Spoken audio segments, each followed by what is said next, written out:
Who's tired of a little too much government overreach? Comma. I am. This is what I call the unsafe lawnmower.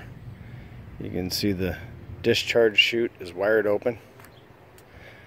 I've taken the return spring and disabled it from the push bar.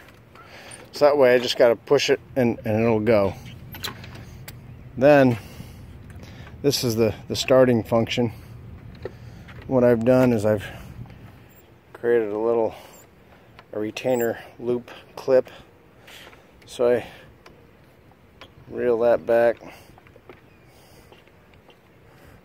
Do that. She's ready to rock and roll.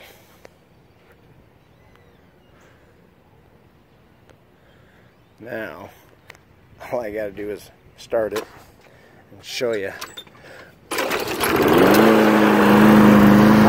how easy this is to operate.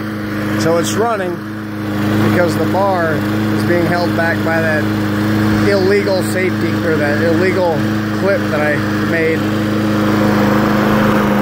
And if I just give a little bit of pressure, she takes off.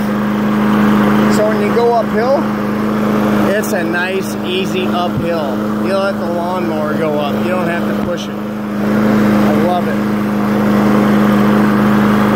This is my unsafe, screw the government lawnmower.